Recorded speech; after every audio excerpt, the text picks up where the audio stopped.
Hello YouTube, this is a video about doing LED conversion on headlights for the modern day vehicles. What I have here is a product from Amazon. It's a no brand, but they all have Cree LEDs. The box looks like this. Says third generation all-in-one LED headlight. And this is how it looks like. The difference between this LED versus few of the other ones available in Amazon or any other place is that this is an all-in-one unit, meaning the bulb, the ballast, and the fan are built into one single unit, which makes it easier to just plug and play on the headlights. The only drawback to this one is it becomes bulkier here, so few cars that don't have space in the back while you're putting the bulb, you won't be able to fit it in. So look at the specs to see how tall it is, to see if you can actually fit one of these in there. Other than that, it seems to be the best bet out of the three options that are available for headlights today. You have halogen, you have HIDs, and you have LEDs. The halogen comes stock with most of the cars, which takes about 55 watts power each. So that translates to 110 watts consumption all the time when they are on. On the other hand, you have HIDs where you have the bulb, a separate ballast, and they are usually 35 watts or 55 watts depending on the power you need.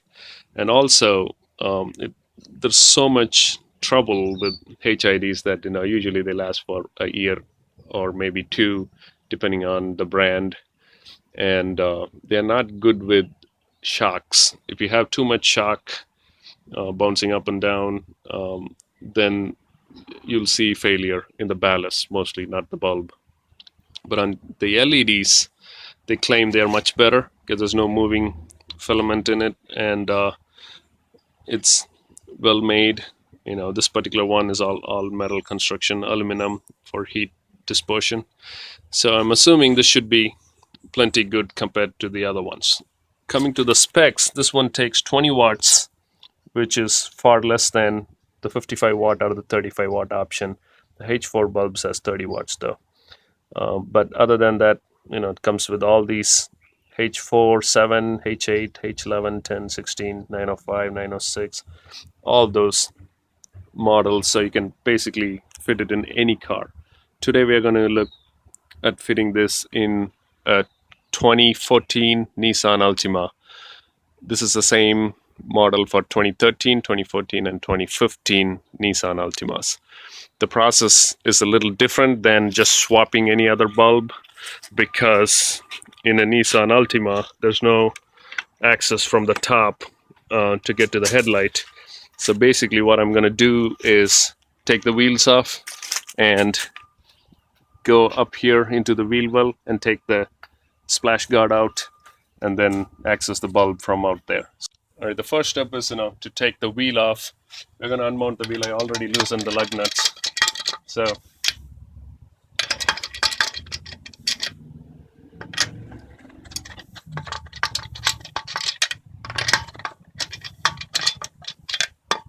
we're going to take these wheel out and make sure you have the car in proper jack stands and not just jack. We have it on jack stands at this point. Something is still holding.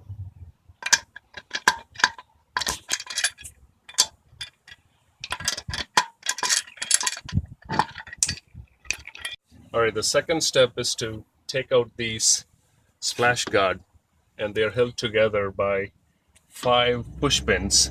The locations are one right up on the top, right next to the shock here, and then one over here, one right in the middle, and then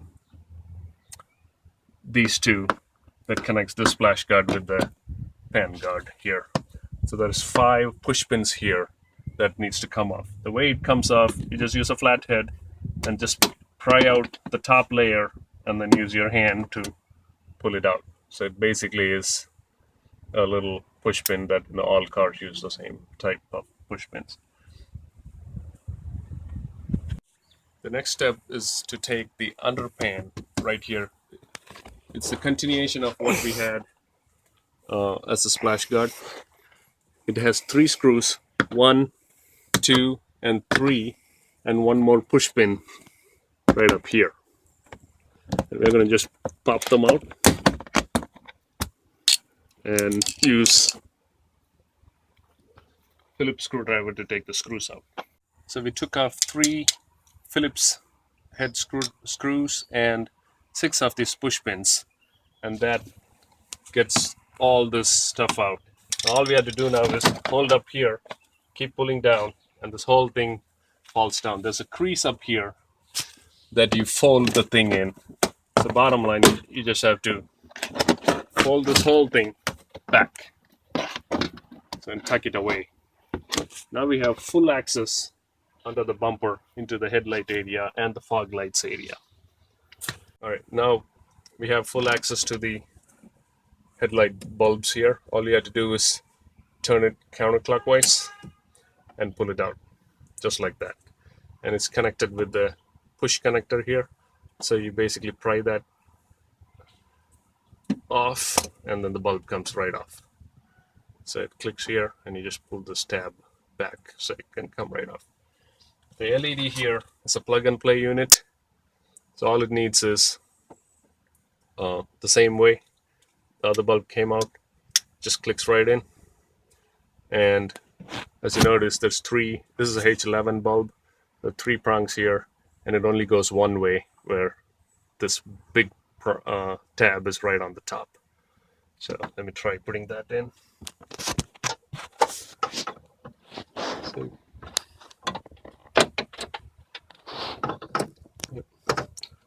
squeeze it, and you turn clockwise for about 1/8 of a turn, and it should click right in.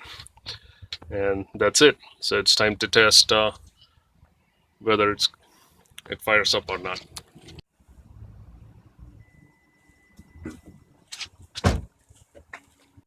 All right, this is the result here. It shines bright and nice.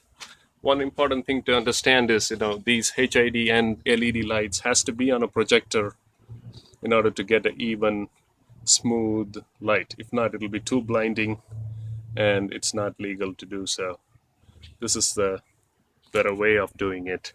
Now we have LEDs on both sides. It's about 2000 lumens, and I would try to test it on the night and give updates on how it's going to look in the night. So it's getting a little darker, so you could see the LED lights light up here. I've been driving with it for a while, and it seems like it's definitely as powerful as the halogen, but I wouldn't say it's way more brighter in any way. But it's certainly good enough. It's not blinding. It's certainly easy on the eyes. And in regards to the color, I would say it's right on 6000 Kelvin range, where it's putting a hint of blue, but it's white. It definitely has a tint of blue when viewed from a side angle, but if I go directly head on, it becomes completely white. The video kind of shows it as yellow, but when I'm seeing it with my naked eyes, it definitely looks somewhat bluish when it hits the reflector right here. Okay, I think it's getting a better shot right there. Yeah, it's just got a little blue tint. I'm pretty satisfied with the way it turned out. It takes only 20 watts per bulb, which means instead of 110 watts, now it only uses 40 watts. So that's a significant savings of energy that's put on the alternator. That way, if I add a subwoofer or something on the car, it's compensated for it, and that's a good thing. One of the bulb models, which is the H4, I believe said 30 watts instead of 20 watts.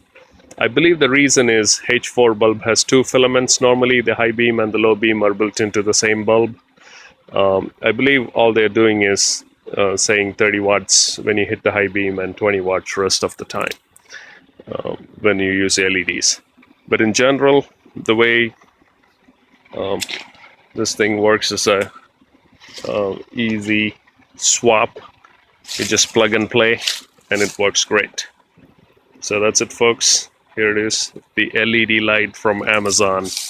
I'll post the link right underneath to this video.